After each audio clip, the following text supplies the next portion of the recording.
Hello and welcome to the Practical Leadership Podcast, where leaders share their tools and practical advice to make you a better leader today.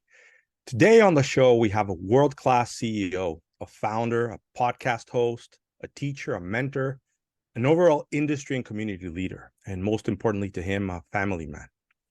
When I see his energy, vitality with which he runs his business and his life, and I do my math, I can't help but calculate that he's been the CEO and Chief Culture Officer of Beldon Roofing since he was probably like a toddler. That's my math.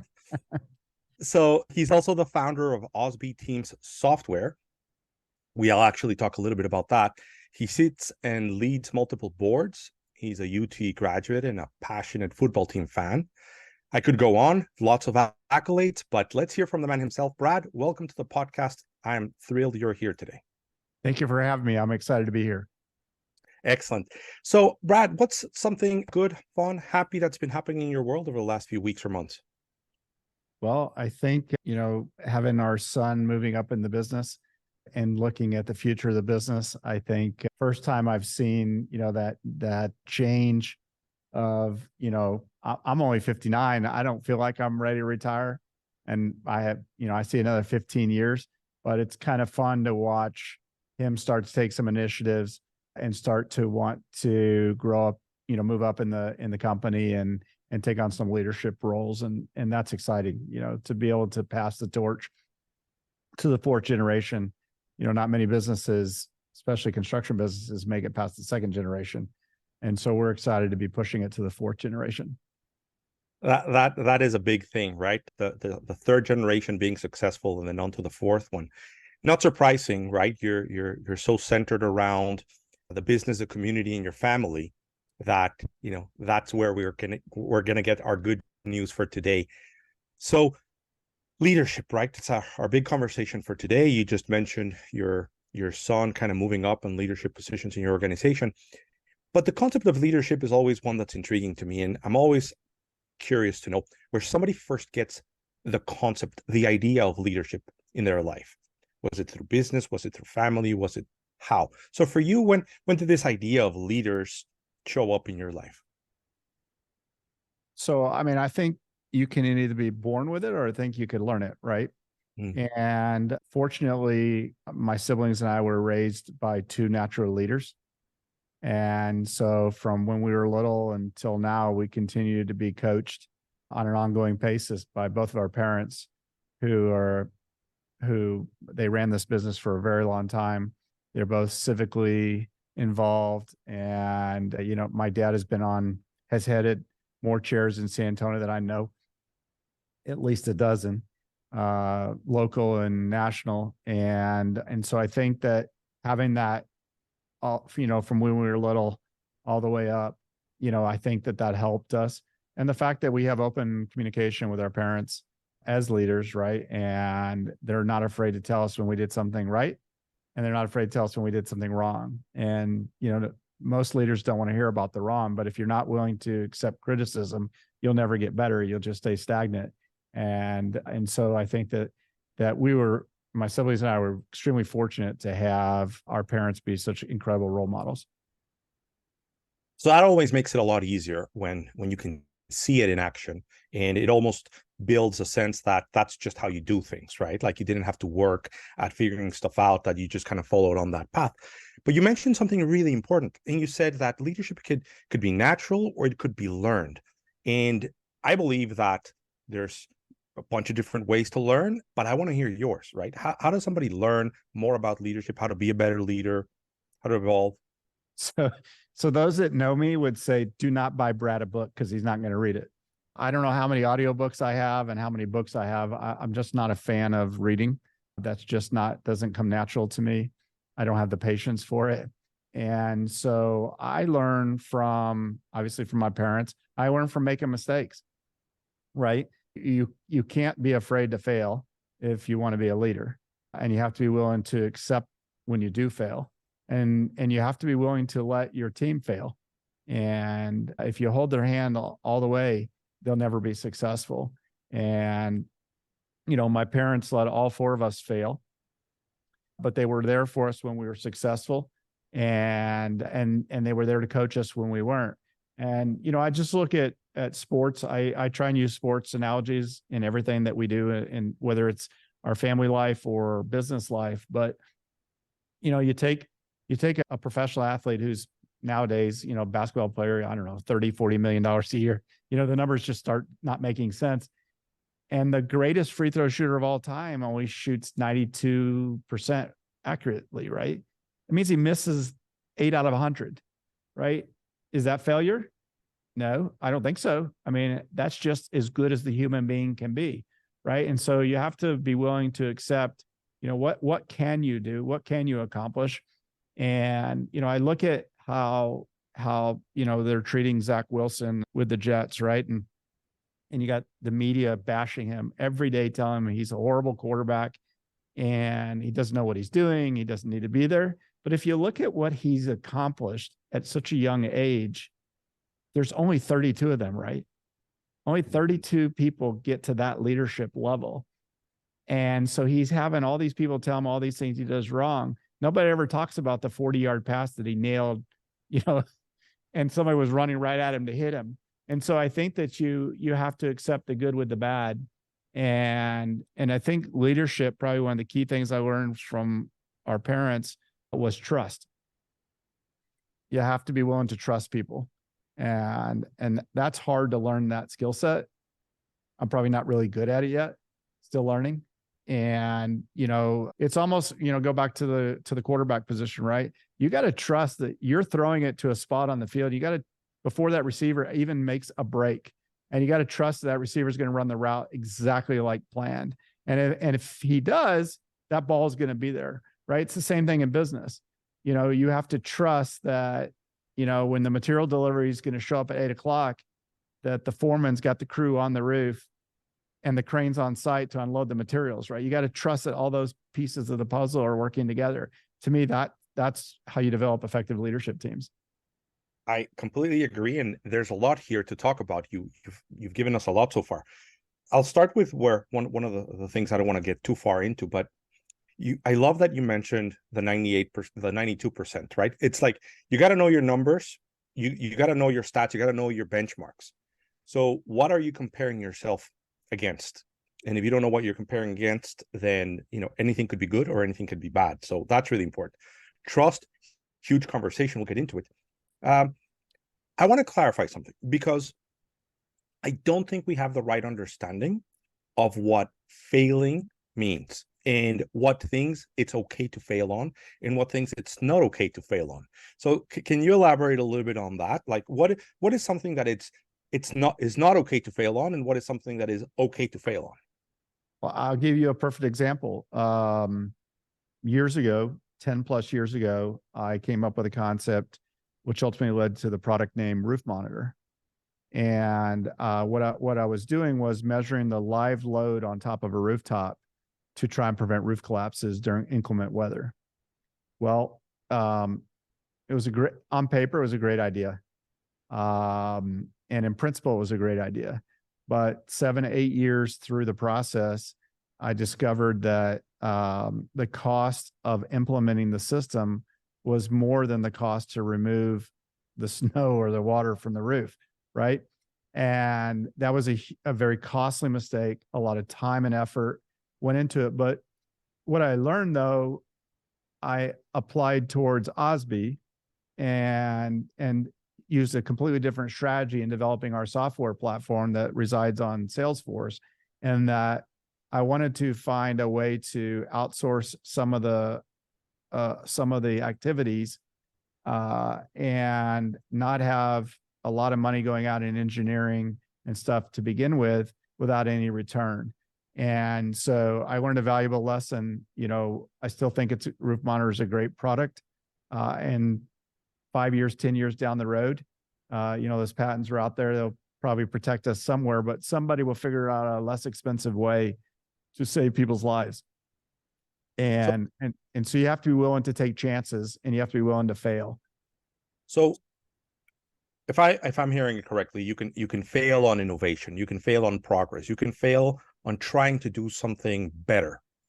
So that's, it's an attempt to change from the norm, and sometimes it's going to work and sometimes it's not going to work. but you can fail on hiring, right? You can bring in the person that you think that hung the moon, and they don't fit your culture. They may be really good at what they do, but if they're disruptive to the culture and they're a cancer, you've failed there as well.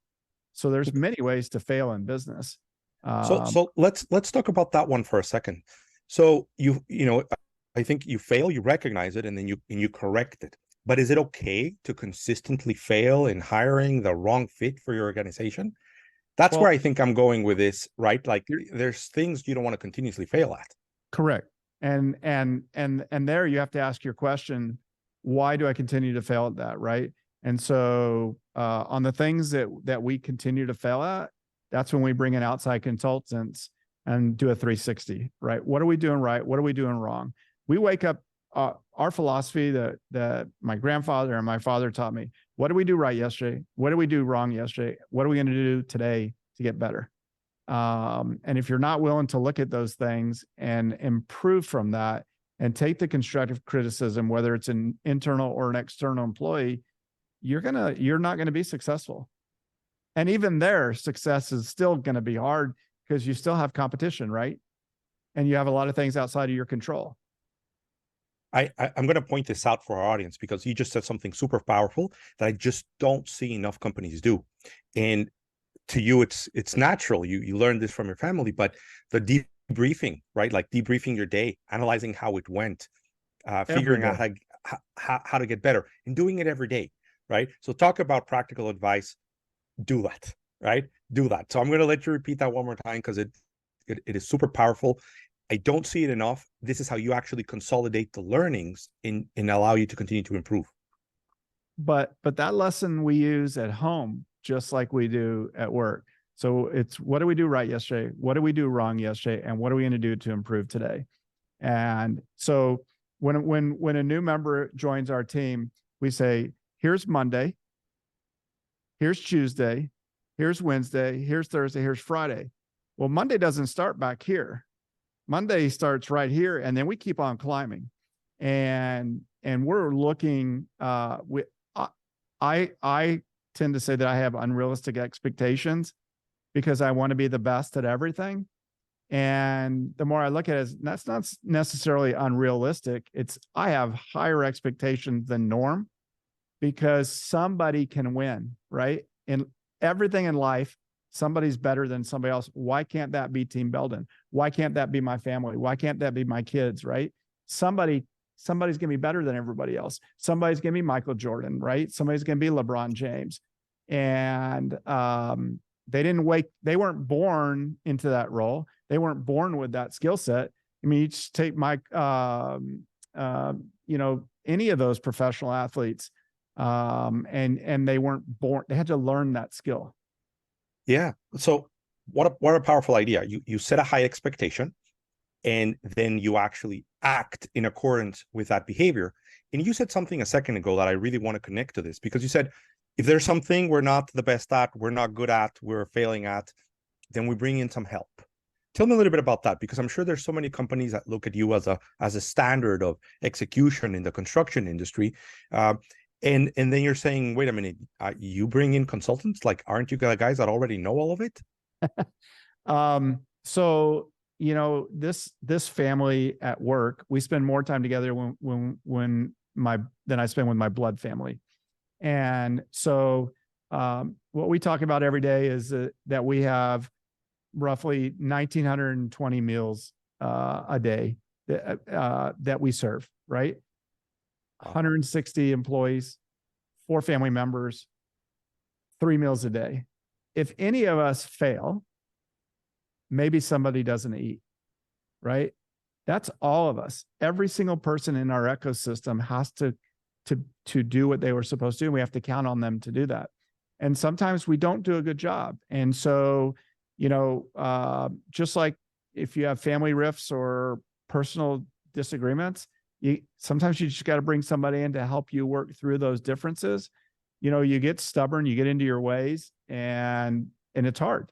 And, if you're not willing to reflect on that 360, that you'll never get better. And I challenge the consultants too on the 360 evaluations.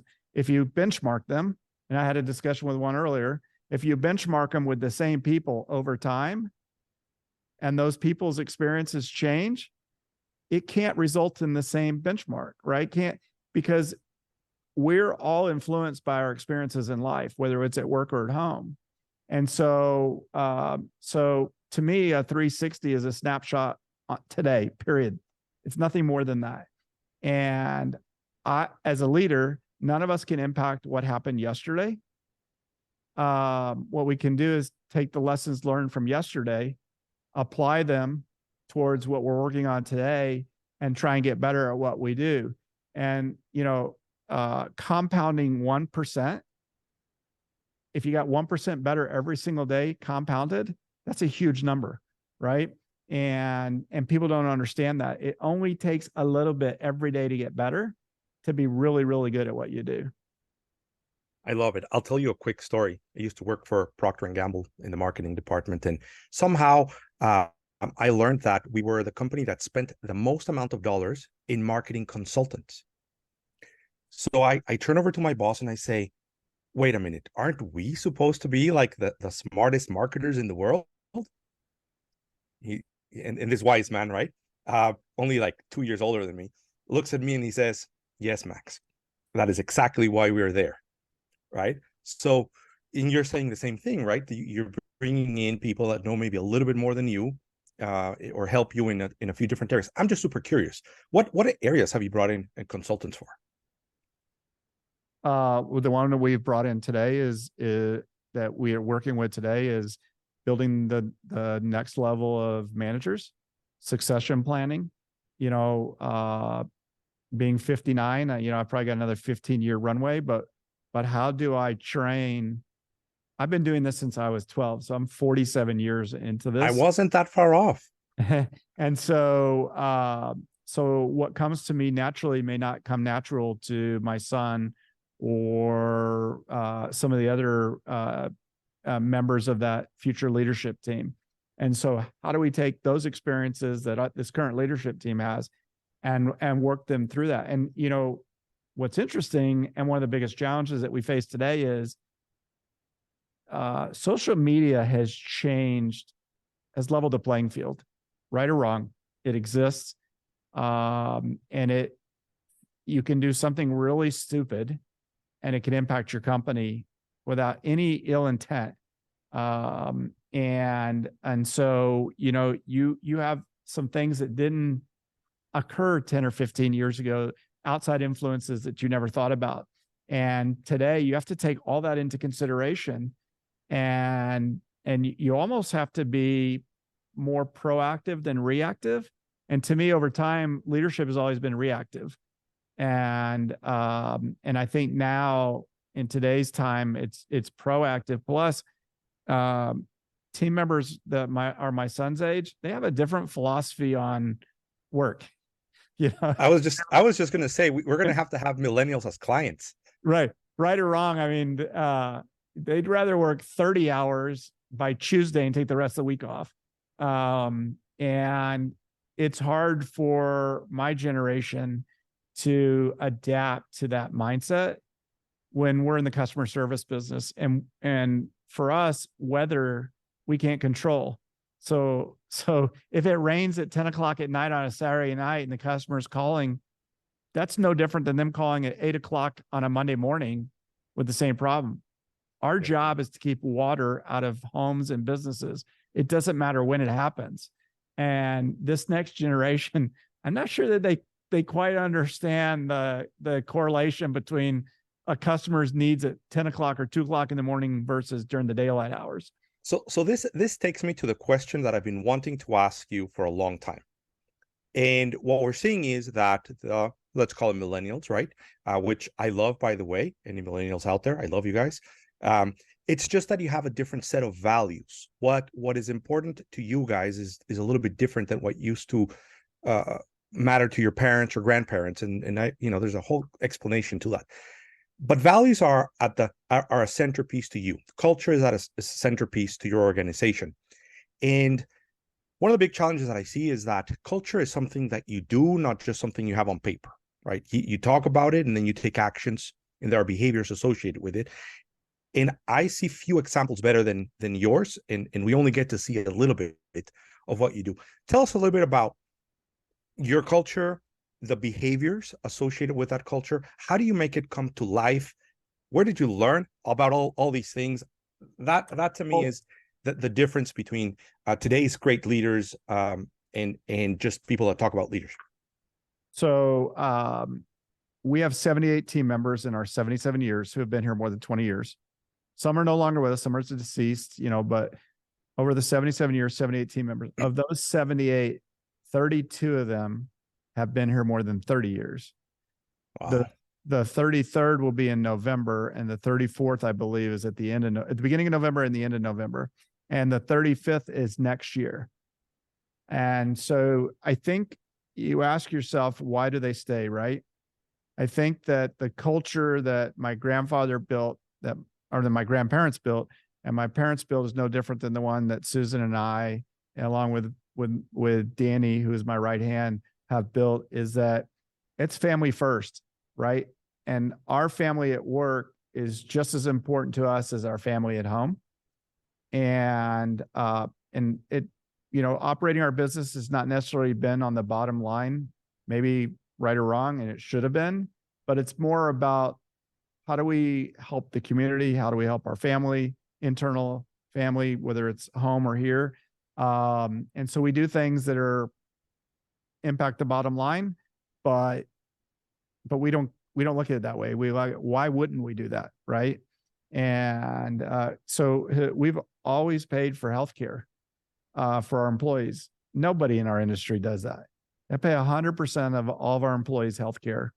Their copay every month, and that's something that we've done for decades. That's important to us, right? And those sorts of things that are not normal, that we see value in, and I think that people see that leadership is willing to do whatever it takes. We do not ask people to do things we're not willing to do ourselves. Growing up, my grandfather, my father, worked ungodly hours. I do the same thing. But I only do the same thing because I have a partner who buys into what's important to us. And so Susan, in the 35 years we've been married, has never said, "Hey, what time are you coming home? Why do you have to go on this business trip?" She's understood from day one that this family at work is just as important as the biological family. The importance of a supportive spouse, right? Critical. I think it's, of all the things in leadership, that's the one that's most overlooked. If you don't have buy-in from your significant other, you'll never be successful. Not level, maybe you'll be lucky, maybe you'll be the Steve Jobs, the one-offs, but I think that you have buy-in from your significant other is the single most effective thing that can happen to you in your career. And it's the one that can hold you back. I agree. And at the end of the day, business is here to support you and your life and your impact and contribution. So if you're not on the same page as to what you're trying to accomplish and why it's important to you, then maybe there's also a value mismatch with you and your spouse, right? You might want different things. And whenever you want different things, there's going to be friction. Whenever there's friction, there's lack of performance. One thing that I see you guys do probably more than anyone else is keeping your people safe. The amount of hours you guys invest in training and support and education is another, to me, great example of not just talking the talk but walking the walk. It costs money. It's a big staff, it's a big team, and yet you're like, we're going to keep them safe because you go from this principle, which is their family. Our philosophy is you have a two-way ticket every day. One ticket to work, one ticket home.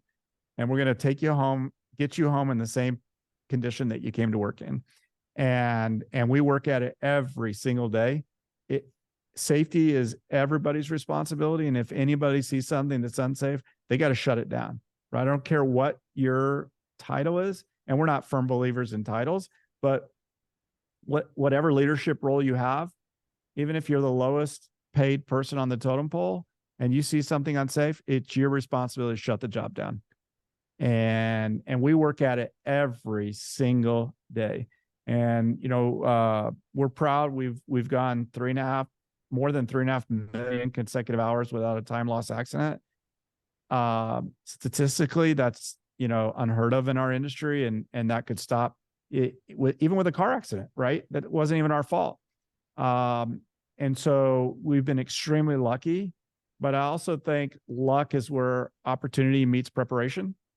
And so, we work on driver training. A vehicle doesn't leave here without being inspected every single day. And even if the vehicle is not here and we're at a remote job site, let's say we're in San Angelo, that truck report has to come in here and we inspect that. Are we perfect? Not by any stretch of the imagination, but we start that philosophy every single morning at 5:36, whenever that truck leaves. Hey, we're starting this day safe. We're going to check your backup bell. We're going to check your brakes. We're going to check your blinkers. We check your windshield wipers, your tire pressure, your oil.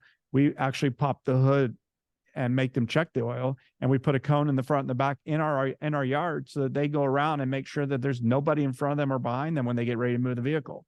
We have a congested yard. We don't want to run over somebody. And that everybody buys into that philosophy. We have trained all of our management team. Every person in our organization has OSHA 10. Even if you're clerical or the front desk coordinator, you take OSHA 10 because we want a receptionist could trip, in the front lobby, right? Or drop something or leave it in somebody's way and the UPS delivery man comes in and trips over it. Everybody is responsible for safety at Team Beldon. I don't want to be the one that has to go to somebody's house and say your significant other's not coming home today. Wow. Well, that's a huge motivator. And I really appreciate that you're taking a lot of actions. There's a lot of behaviors. There's a lot of systems, processes, things that happen. You don't just talk about safety or the importance of safety, or it's not just in your heart, it's in your everyday behaviors. Now, I like to play this game where I put myself in the shoes of a young or smaller company, and they're like, yes, Brad, you could do that because look at your company, it's huge, you probably have tons and tons of revenue and profit, and you can afford it. But little old us, we can't do any of that. What do you say to them? So my belief is the cost of not doing it is more expensive than the cost of doing it. So help us understand that.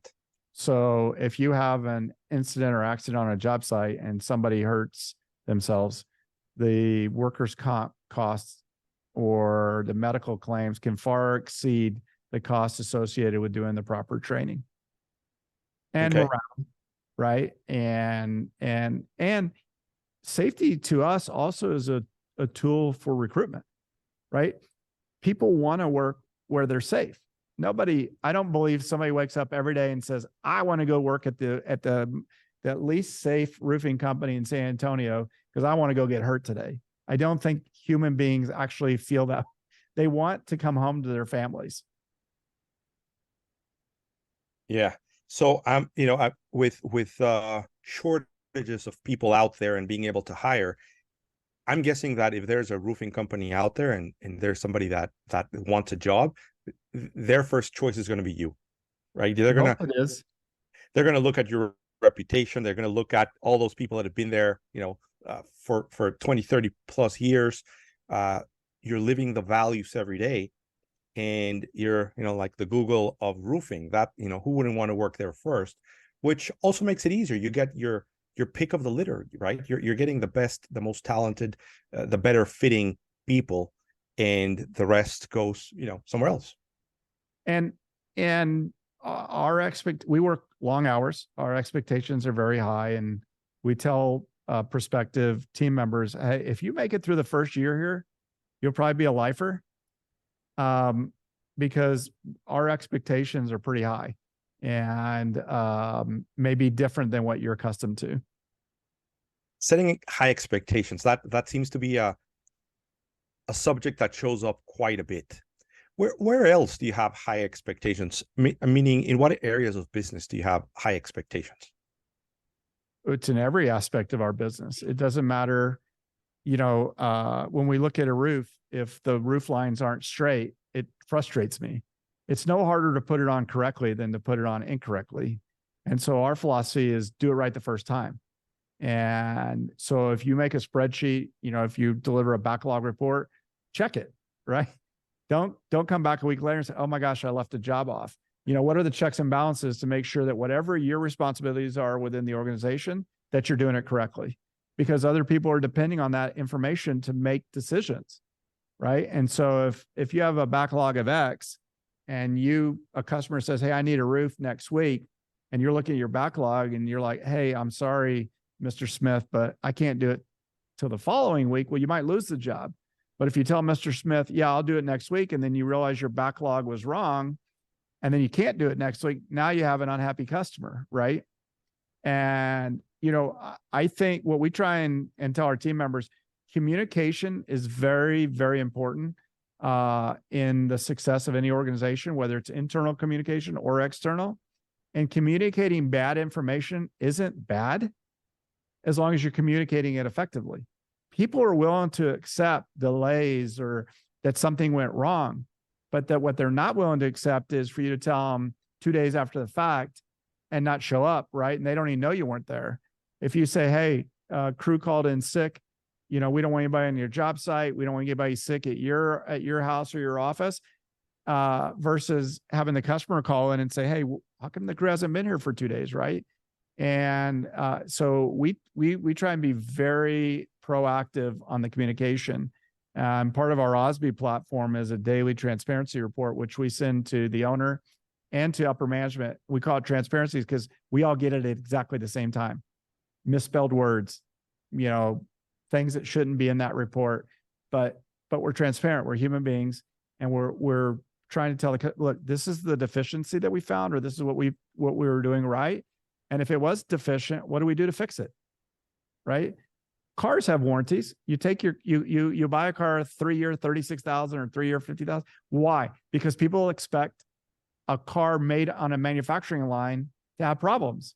But yet, if you go install a roof, which is done by hand, people don't expect problems. They expect to be perfect every single time, right? Expectations are so different. It's not like we're making a refrigerator or a car. And so, we're dealing with wind. We're dealing with somebody who might have had a headache that day, or, somebody came up on the roof at lunch and cut a hole that we didn't know about, another trade. And there's so many things that are outside of our control. And it's really a challenge to effectively communicate that back to your customer.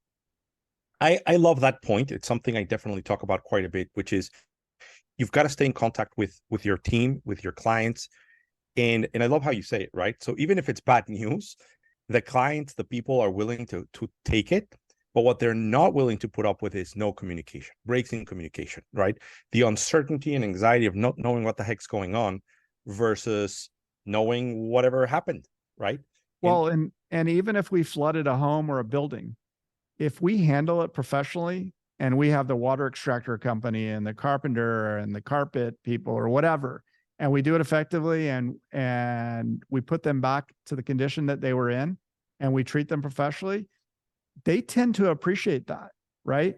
And they didn't want it to happen, but as long as you do what you're supposed to do, and that's why most people do business with, I believe most people do business with organizations because they know if something goes wrong, they'll take care of them.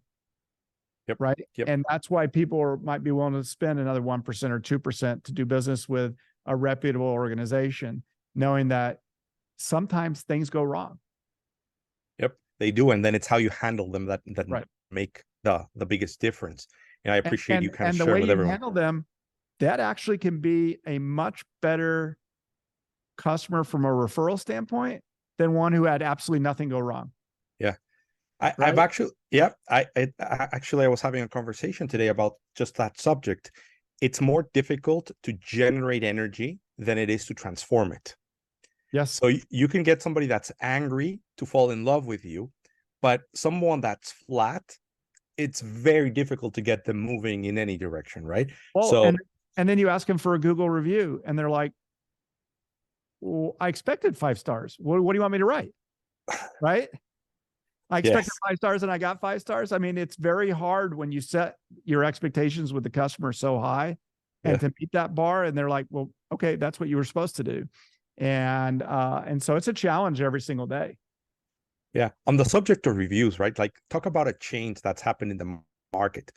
We go from word of mouth being something that's important to now reviews that people leave on Google are critical to our conversion rates. They're critical to everything that we do. Yeah. Absolutely. And you know, I used to be offended by the bad ones, but I don't think customers want to do business with a company that's all 5 stars because I don't think that they'll believe that they're real. Yeah. Right. Yeah. To me, 4.5, 4.6, 4.7 means, hey, you had something happen and you went and you got through it and fixed it or whatever you had to do. But 5 stars, I don't know, you can buy so many reviews today. Yeah. We even ask our customer base because we want our future customers to understand, hey, mention one of us in your review. That's very Make smart. it real. You know, did you have a great day? You know, did Brad take care of you? You know, Brad, when I called the office, I had a problem and Brad answered his phone or he called me right back. And I appreciate the fact that the CEO actually took my call. You know, those sorts of things. Absolutely. Making it strategic. It's something that I like to teach. Of course, this is not about that, but just the big idea is that you want reviews to be strategic, right? That help people understand your differentiators, what you are better at, where you're different, and that reinforce your messaging. And there's a whole framework to actually help people deliver that for you. And actually, it's a lot easier because people don't really care that much, right? Like, as you said, they expect you to do a great job, and then you do a great job, and then that's it. But they're not paying attention. No, We only notice, we only pay attention to what's wrong. So we've got to help them recollect the facts, right? That customer journey we take them on. If they don't recognize they're on a journey, but we can help them recognize that there was a journey that we set forth for them, and they can appreciate the different aspects for it, and then they can give you a review, and they actually thank you for it because you made their review easier. Because many companies want to help you, right? It's like, I had a good experience, everything went great, I'd like to leave your review. But when they say they're a great company, right? It's like, yep, they did a great job. Versus being able to get into some of the things that made it so they got such a great experience. What's your take on that? I mean, I agree 100%. It's interesting you should say that, you know, learning and not paying attention. Last night on my flight home, I was watching Blackberry. I don't know if you've seen the movie yet. No, I haven't. How fascinating that a company like Blackberry had such a large market share, and really was resting on their laurels when Steve Jobs came out with the iPhone and had no, you know, we were all fell in love with the clicks, right, on the Blackberry. Nobody ever thought about being able to type on a phone with no clicks, right? You can turn the clicks on, but they were blindsided by not realizing what was important to the customer. And look, it virtually put BlackBerry out of business when they had so much market share. They didn't listen to their customers. And to me, that's a fascinating message in leadership and in business. You know, that that's a really good story because most people know both products. My age group used both products. I wouldn't, you know, I kind of laugh at myself that I had that BlackBerry and as big as it was. And now, you know, you've got this computer that's smaller and lighter than my Macintosh that I took to college, but much more powerful, right? And that Steve Jobs had the foresight and the knowledge that the world wasn't looking for the clicks. The world was looking for a computer and a texting tool and an email tool that they could carry with them. And then to allow third-party inventors to ride on top of that and create security for that product what a brilliant concept when he displaced the leader because the leader took their eyes off the customer. Yeah. It reminds me, and I'm trying to remember who said this, but he said that it's not what you don't know that kills you, it's what you think you know for a fact that does. So Right. you're That's what like, happened to Blackberry. it's like, yeah, nobody's going to ever want to not have the clicks and the feel for the buttons, right? Right. Nobody, no, people definitely want to go into Blockbuster and look at the movies and grab them and feel them, right? Same with books. So it's But look at about finding more insight. Blockbuster and Netflix. Who would have thought that you wouldn't want to go stand in line to get a CD or a DVD, right? And you stood there and you waited for somebody to bring back the movie you were waiting for on a Friday night. You might wait 2 hours for that movie, right? Till somebody brought it back if they were out of it. And today, not only can you watch Netflix, but there's apps like my kids have significant others in other cities and they can actually watch the same movie side by side and viewing each other watching the same movie and have that interaction of being able to share that together, experience. Right? Yep. Right. You couldn't do that with Blockbuster. And so, constantly, I think leaders have to pay attention to what the customers are saying. And if you're not willing to innovate and you're not goes back to what we originally started talking about, you're not willing to innovate and fail, you'll never be successful. Or you'll just be lucky. Well, if you're not moving forward, you're actually moving backwards. That's what I see, right? Yeah. And if you're moving backward, then you tend to disappear instead of tending to grow, and that makes a big difference. Let's get a little bit into the people side of things, because being a leader is not all roses and innovation, and it's okay to fail. Let's talk about some of the things that as a leader you consider to be the biggest challenges. So when you're talking to young entrepreneurs, business owners, and they're new to the job, they're new to the position, and they look up to you and they ask, or they might not ask, but you're like, here's your advice, right? This is the difficult part of being a leader, and this is how you handle it. I have to go back to something my dad tells me all the time. It's business, it's not personal. Okay. And I always get on the personal side of it, and it's hard for me to separate it. If you can effectively separate business from personal and make decisions from a business perspective without having that personal side talking into your ear, I think you can be a very effective leader. And listening to what people say, right? We have one mouth, two ears. And if you listen to what people say, you'd be surprised at how much they'll tell you. Listening, what's the most important, I believe, skill of a leader, right? This is something that consistently shows up in our conversations. Let's talk a little bit about that. It's business and it's not personal. Here's a challenge that I see for business owners, entrepreneurs.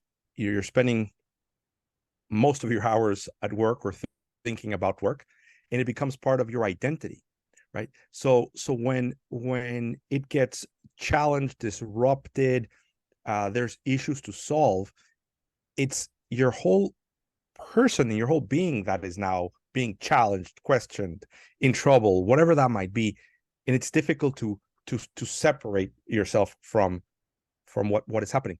And thank you for sharing that it's difficult for you as well. What are some things that you do to try to help you through it? Well, I go back to your support system, right? That I talked about, your significant other. Susan helps me get through a lot of that. My right hand, Danny, helps me get through that. Both of them are very good at saying, hey, you made a mistake. Here's another way to look at that. And you're not making that decision that you would normally make. And what led you to make that decision? What do I not know that made you to make such a stupid decision? Right? Because that's not you. And that happens, right? You don't necessarily know all the facts, and you make a decision based on the limited knowledge that you have because you were rushing to make a decision. And then you end up having to go back and apologize. And I think that's also part of effective leaders. Hey, I screwed up. right? I made the wrong decision, and and that's okay. We're all human beings. And what we talked about earlier, can you learn from those decisions, and can you separate that from personal and business? And that's hard to do. And I'll tell you that you don't get much sleep, right? Because you toss and turn all night long. I have a notepad next to the bed and I write stuff and try and get it out of my head. But when you are worried about 160 family members and those 1,920 meals at 2:00 in the morning, you can have a lot of sleepless nights. Exactly, right. It's that burden that comes with leadership and growing a business and having to provide for so many. But don't you think though that helps you be successful as a leader in that drive, and that if your stomach's not turning and you're not feeling uncomfortable at times, you need that.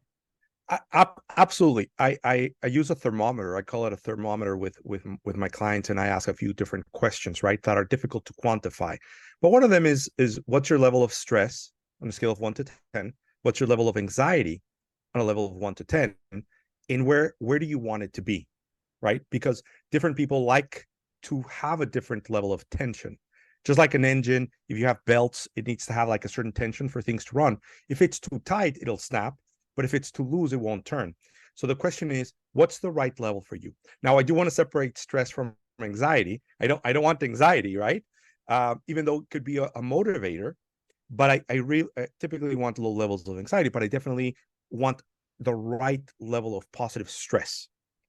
And I think that that's what you're referring to, because, I mean, Brad, I want you sleeping well at night, but then taking a lot of action and getting everybody pumped up and going. Well, and I also think that ties in, if you go into the hospital and you have the opioid deal up on the wall, right? That how they measured pain, that's how they came up with that smiley deal. I have chronic pancreatitis, and the nurses will say, well, what's your pain tolerant? What's your pain level right now? Why? It's not a fair question. Right? Because a 3 to me may be a 10 to everybody else, because I deal with that pain every single day. And I've learned how to adapt to it and to work around that. And to me, that's the same thing in business, right? What are those things that cause stress?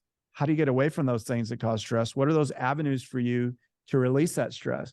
Fortunately for me, I've not dealt with anxiety. At least I don't think I have. Or you might not be calling it that, but I might, right. And so, stress, yeah, I mean, 11 out of 10. But most of that's self-imposed.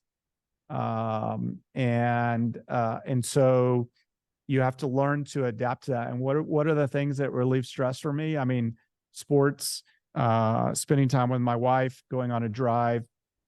My wife thinks I'm nuts. I love detailing our cars. And she's like, you'll spend 3 hours detailing the car. You don't even look at the weather forecast. I'm like, but that helps me relieve the stress, because I can perfect that, and I can get it to the level of that meets my own expectations. And I can sit back and say, I did it, right? And then she's like, but it's going to rain tomorrow. I'm like, it's okay. It was perfect. It was exactly what I was looking for. And I put everything back up. And she just shakes her head, and I know she just like, why does he spend so much time detailing his car? Think about it, right? If you were to calculate your hourly rate, those 3 hours are the most expensive thing you do all week. But it helps me at work. Yeah, it's a hobby. Yeah, but it gets me away. It also helps me think about, she's like, why do you use a blower to dry your car? I'm like, because I learned that when I do it, I leave streaks. And so I learned through YouTube, which we do all the time at work, what's a better way to do that? What's a better way to detail your car? So I went and bought a blower. And so I use those sorts of things at work, right? How am I better off? What are some of the safety tools that exist out there that we're not aware of? And we use YouTube a ton. If we don't know how to do something, we go to YouTube and spend a ton of time on YouTube trying to perfect whatever skill, whether it's a leadership skill or a production skill, whatever that skill that we're trying to perfect, we watch YouTube videos over and over and over again here. That's brilliant. Now you can actually go to ChatGPT as well and get also a clearer cut, cleaner answer. So but that's a 2020, nothing from 2022 or 2023 on ChatGPT, right? So we can talk a little bit more about that, because now with the new plugins, you actually have access to all the internet again. Yeah, it's very interesting. Yeah, we'll definitely talk more a little bit about that at a different time. It's going to be, from my perspective, critical. I believe, just for the record, that companies need to make figuring out AI as a critical component of their long-term strategy. So when you're thinking about priorities for the next year, it should be at the top of the priority list. That's the type of impact. It's going to be more impactful than the internet was for business, economy, in the world. So keep that in mind. The question that I had for you was, and you kind of talked about it on YouTube. So you said, you know what, I've got audiobooks, I've got books, but I don't really read them. But you're consuming knowledge some way, somehow, right? You're getting smarter, wiser, whether it be through the consultants that help you and teach you, maybe it's YouTube. What are the different ways that you gather new knowledge, new ideas? So, and that's always been my argument on books. I don't learn through books, and others do, right? And so if you're communicating or teaching a future leader, they may not retain that because that is not their way of learning, the way that you're teaching. So we use peer groups. We go quarterly on a peer group for roofing peer group, YPO peer groups. We try and use outside friends and executives who share common themes and issues and problems so that we can relate to each other. And, sitting at the top is a lonely position. And there's a few people that you can ask a question to who won't give you the answer that they think you want to hear, but they'll give you the answer that you should hear. Right. And so that close circle of friends or significant others that you can rely on, you need, as leaders, you need to expand that to get better and to learn from others. And every time I go to a peer group meeting, I want to come back with 100 different things. And what I try and do is limit it to no more than 3 nuggets that I could implement. Right. And if we do that multiple times a year and we improve on 10 things every year, in 10 years, it'll be 100 things. Right. And it just compounds over time. And we certainly don't want to be disruptive and to come in and change every week. Everybody goes to a seminar and they come in with 50 different things that can be disruptive to your business. So we try and really focus on the things that align with our core values and things that we think are easy to implement. But I watch YouTube over and over again. And, the problem with YouTube, though, is just because somebody says that they're an expert doesn't necessarily mean that they're an expert. So you have to take some of it with a grain of salt. But watch the way I learn by watching them, it might make me think differently on how I would approach a different situation.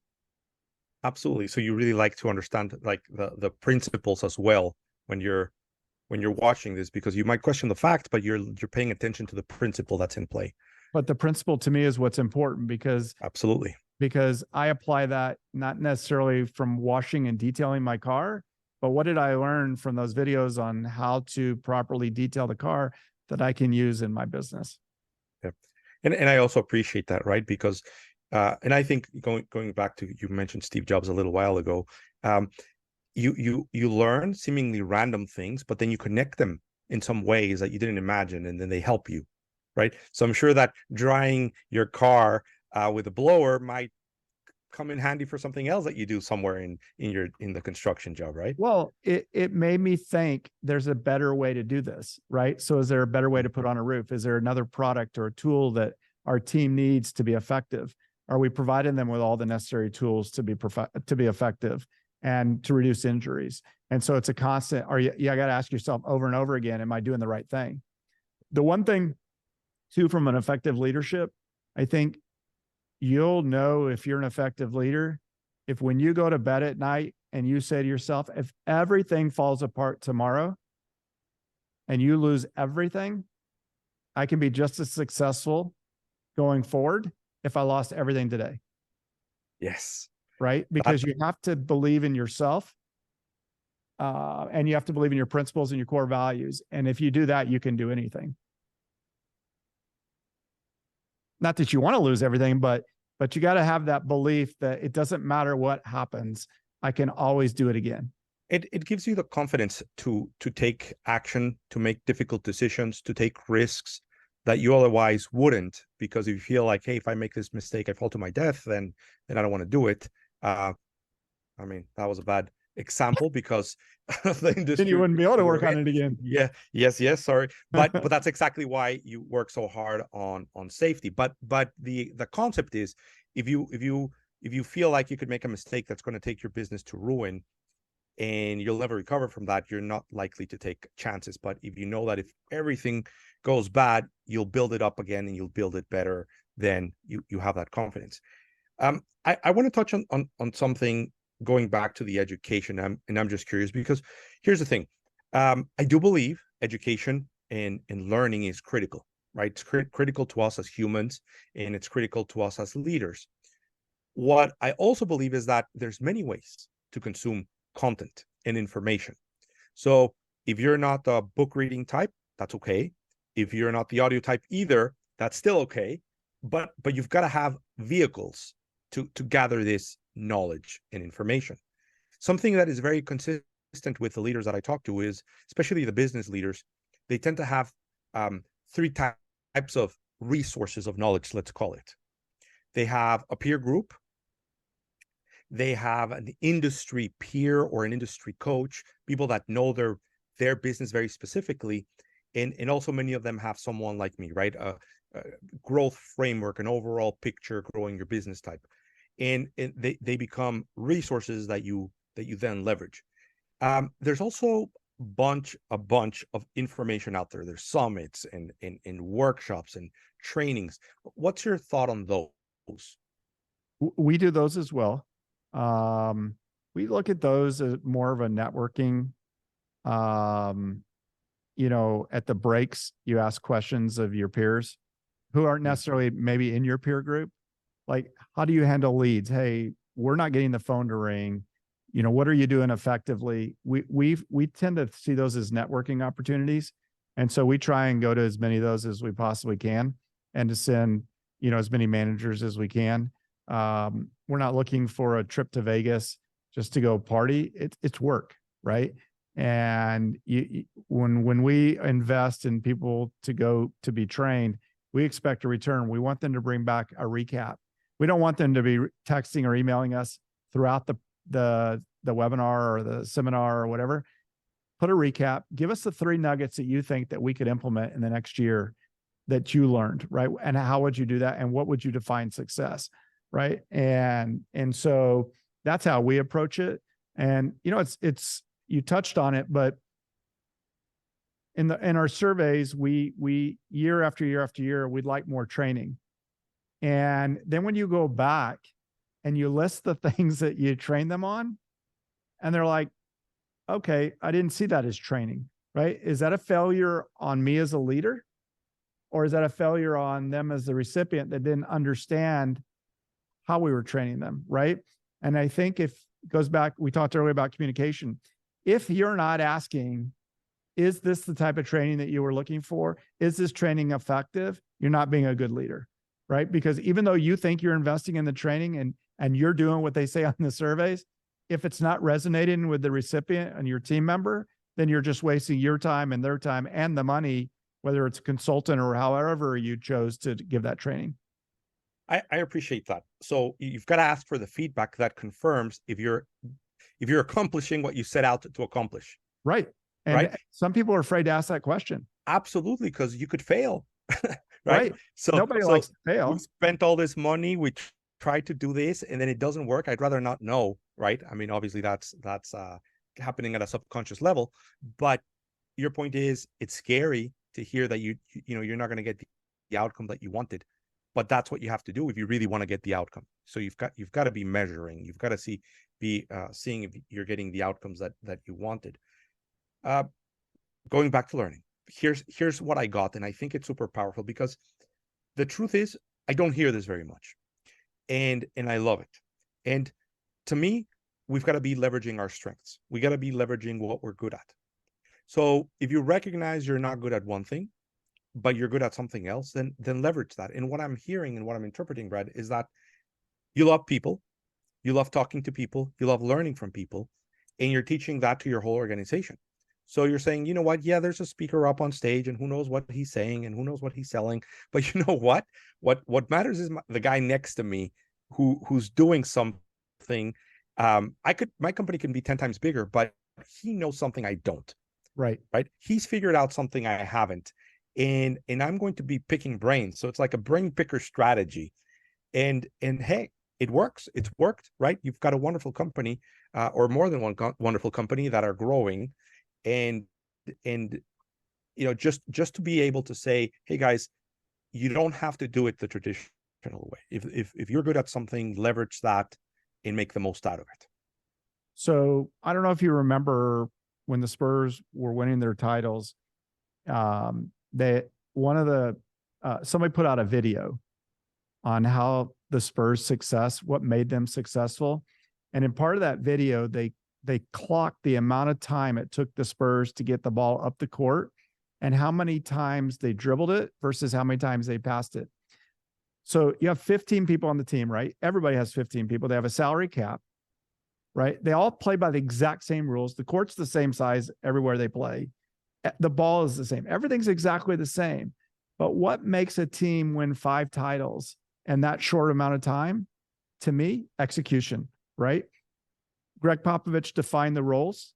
He went and found the players, whether they were the leader or whether they were a role player, right? You got to have both. And he was able to put together that team, a cohesive team with very specific instructions on how to be effective and how to work together as a team, and look at the results. And I don't think that that's any different than whether you're in the roofing business or you're selling stationery, right? If you open at 10 o'clock and you got a customer outside at 9:40, somebody better go open that door, right? I don't care that the door says 10 o'clock. If you got a customer standing in line, they're a customer. Go take care of that customer. And so I think that, for people to be effective leaders, they've got to step up and do the things other people aren't willing to do. Right. And that is one of the key things that I learned from my dad and from my grandfather. And look, you don't see many people in our industry wearing a tie. I wear a tie every single day because well, maybe not every day, but most of the days, but I want to promote the professional image that we're a professional company that happens to sell roofing, doors, windows, siding, gutters as a widget. That's just our widget, but we're still a professional company that you can do business with. And so I try and set the bar higher than being just like all my competition who comes in blue jeans and maybe a button down or a t-shirt, right? Doesn't make them right or wrong. It doesn't make me right or wrong. I just think that I'm doing the things other people don't want to do. It's interesting. You've given us a couple of concepts. So I'll start with the last one, which is you know your systems, you know your place, you know the players that you need, and you go and build that around you to succeed. And execute. And yeah, to execute. So and then that execution leads to that success. And on the other hand, you've got a clear message. You've got a clear target. You've got a clear image, right? A value proposition, and you're being very consistent with it as well. And it's differentiated, and you were specific about choosing it that way, and are behaving consistently with it. So that that continues to set you apart, and connecting with something you said previously. It's what the client wants. Right? They want to. They may not want me to be in a tie, but if I can show our team that we want to be professional, then they're treating the customer in a professional manner. Absolutely. It's the symbol. It's the symbol and the message that communicates. Brad, I know we're starting to run out of time, so this is where I go back and do a little summary of what we've been talking about. You've shared a lot of great insight. At the end of that, I'm just going to ask you to add whatever I might have missed and give you just an opportunity to talk to the audience about something that we maybe have not been able to talk about yet. So here it is. Here's my attempt at a summary. So first, we started talking about how you believe there's natural leaders and then there's learned leaders, and anyone can learn how to be a better leader. And you're telling us a little bit about your story of how you get coached by your family, you saw leadership all around you, and for you that was just the way things were, and learning to do that. You talked about the importance of learning from mistakes, accepting criticism, and figuring out how to improve consistently. And we talked about how it's okay to let your team fail when it comes to innovation and initiatives and trying to be better and learning from those mistakes. I love how you talked about stats, right? The 92% of free throws, the best free throw shooter of all times. So if you know your numbers, you know your benchmarks, you really know how you're doing. Otherwise, you might not be happy with anything, or you might be satisfied with anything. We didn't get into this subject a lot, but you talked about the importance of trust in business and trusting that there's a play that's going to be ran and that you know where your team members are going to be, and that everybody knows where they should be, and you have to trust that they're going to be there. Otherwise the play breaks down and you don't get the success that you want. So you have that expectation. You shared some very powerful advice. I mentioned how companies don't analyze how things are going often enough, and you are doing a daily debrief about what did we do right yesterday, what did we do wrong yesterday, and how are we going to improve today. And you add it every single day. And you mentioned the importance of being 1% better every day and how that compounds to tremendous growth. We talked a lot about setting high expectations everywhere, pretty much. And it's not just about an expectation, but then you align those expectations with behaviors that support the accomplishment of those expectations, whether it be safety, treating people like family, delivering for your clients. It's consistently set up everywhere. You talked about the importance of knowing that you can only impact what we're working on today. What happened yesterday is gone. So how do we focus on today and make that better? When it came to values, I mentioned the fact that a lot of people kind of talk about culture and values, but they don't implement it. They don't take the actions and behaviors that make it come to life. And you kind of give us a glimpse on one of your values, which is family first, both home and at work, and all the different things that you guys do, right? So one of them being keeping them safe, all the time, energy, money that you guys invest, all the training that goes into it, doing things others think we would be crazy to try to do, or they think that they can't afford, like healthcare, right? And when you're doing that, you're setting a very high expectation and delivering on the most important thing, which is your people, and keeping them safe. And I love that you said, look, we gotta get you to work and get you back home safely every day. Talked about the importance of doing it right the first time, and how it's not much more difficult to do things right than to do things wrong. And then if you're not doing things right, it ends up just sucking resources. And you said something that I wouldn't know, but you said that it takes the same amount of effort to set the roof straight than it doesn't than not doing it. And I'm gonna have to trust you on that. It does. And then it's like, why wasn't it? And you kind of elaborate it, right? Things go wrong in business sometimes, and it's to be expected. You're only going to make 92% of your free throws if you're the best player ever, but it's how you handle the other 8%. It's how you handle those failures and those misses. And we talked about how you can turn a negative situation into a very positive one. right? By how you handle it, how your mindset and your approach was towards tackling that situation. And you talked about things becoming personal, not only to you, but to other people in the business, and how it's important to separate business from personal and not taking things personal. And using a quote your father said, it's only business, and don't take it personally. And you mentioned listening as an important skill to being able to uncover that. And you mentioned a question I outlined here, because it's one of those that everyone should listen to and use. What am I missing that led you to your decision? Right? It's kind of like, I missed something, I don't understand something, but you must have seen or heard or thought about something that led you to a decision. It didn't quite work out, but at least if we understand the logic or the thinking behind it, we can do something about it. So I love that. And then we talked about your belief. There's always a better way to do it. Because if you believe that there's always a better way to do it, then your whole organization is figuring out how to do it better, and give you a little bit of the 1%. 1% might show up in finances one day, and it might show up in operations the next. So I can just imagine how it can compound when everybody has that right mindset. First time ever in my podcast, you referenced YouTube as a great tool for learning. I appreciate that. It's true, right? Heck, I use TikTok. I learned from TikToks, right? I mean, it You're has not a stealing wonderful Kias, are you? I'm sorry? You're not stealing Kias, are you? All those TikTok deals on how to steal a Kia car. Oh, no. So I mean, I don't get those.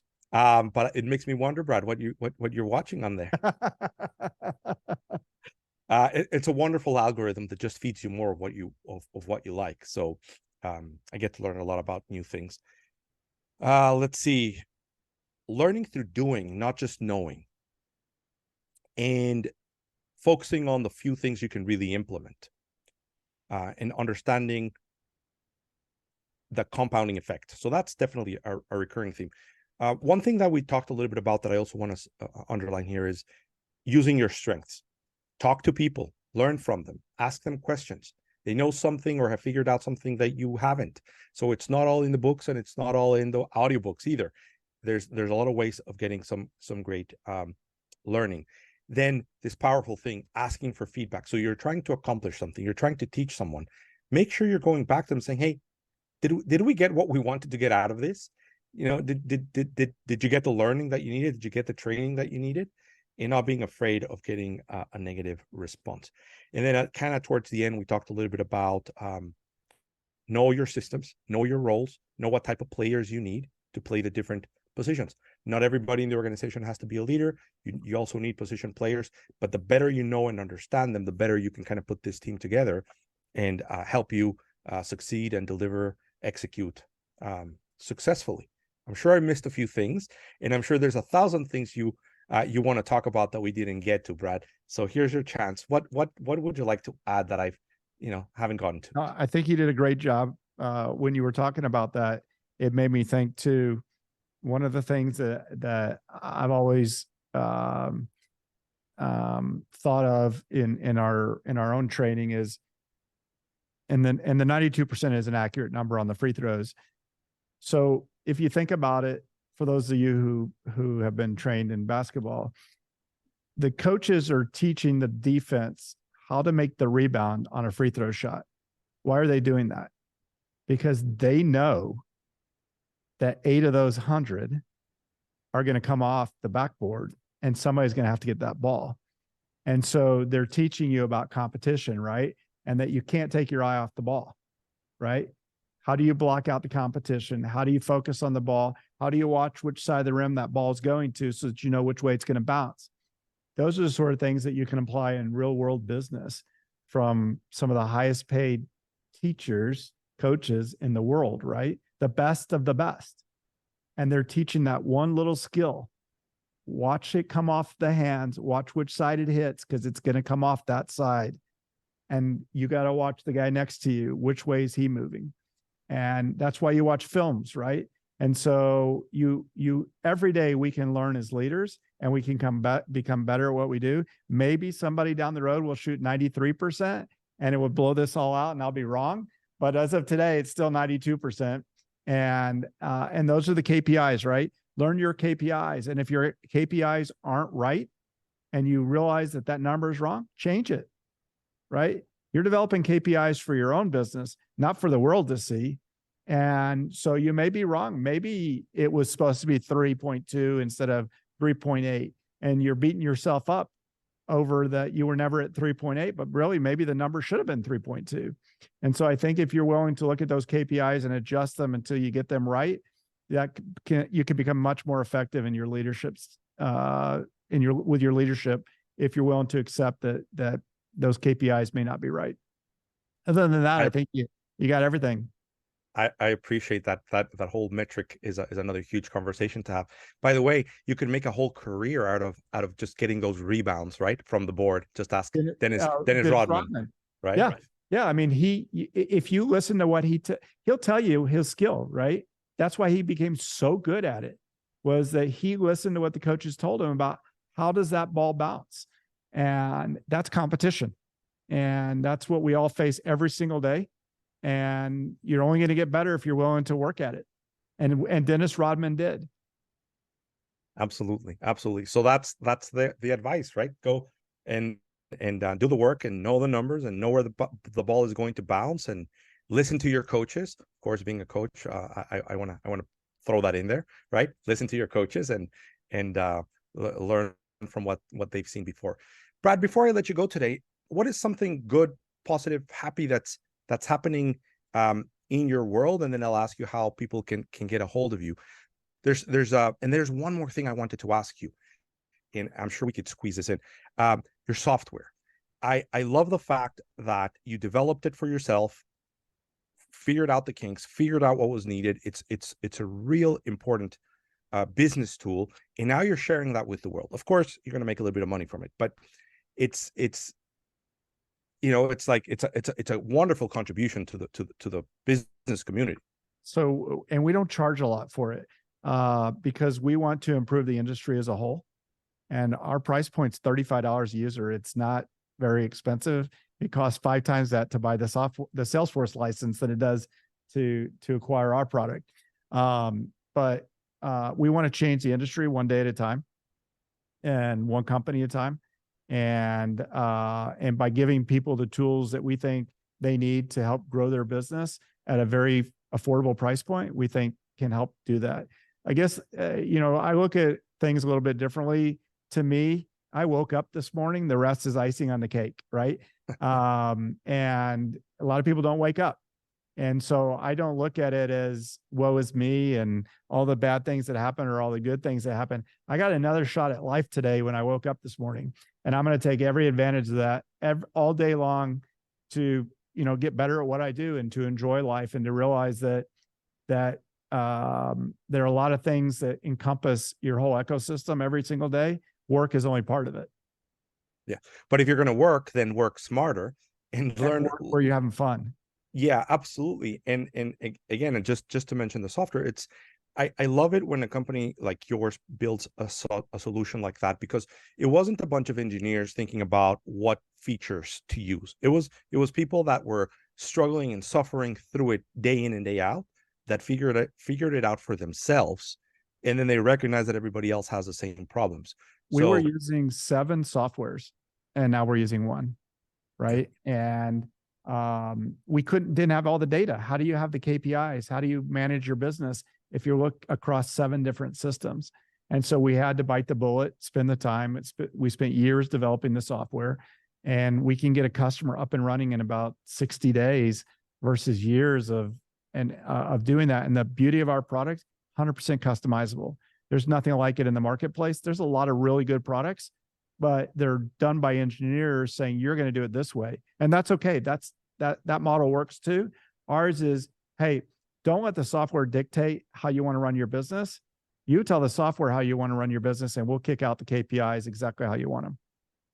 If you know what you're doing. And if you don't, then we'll tell you how, because we obviously know how to do this, right? Yes.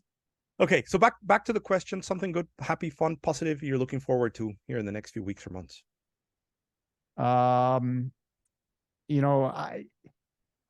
every day is a blessing. So I would say spending time with my kids, spending time with my wife, spending time with our 5 dogs.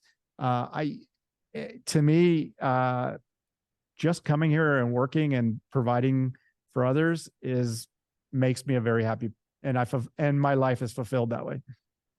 And UT has a team this year. Yeah, and UT has a team. Well, we say that every year. We're back, right? But you also, as avid a fan as I am, bad things happen in life, and you have to realize that football isn't everything, right? There's some people who A, don't care about it, or B, something tragic could have happened to somebody in their life, or and it's not the end of the world. It's just a way to release stress. It's a way to spend time with my kids. It's a way to spend time with my wife, and to get to enjoy some of the fun things in life. Brad, finally, where can people find you? So I'm easy to find, Brad.Beldon, Beldon at Beldon.com. And my mobile is 210-854-6969. I'm not afraid to give that number out. I put it on my business cards. If you Google Brad Beldon mobile number, it's there. If somebody wants to get a hold of me, I'm the easiest person to find. And I want to help others. And so you can reach out to me a number of different ways. Brad, thank you so much for being on the show today. You've given us so much to think about, work on, process, and some new perspectives on how to think about making some of our culture points come to life, and how to think about learning and growing and educating ourselves and working with others. So I really appreciate your time today. Thank you for having me. I enjoyed it.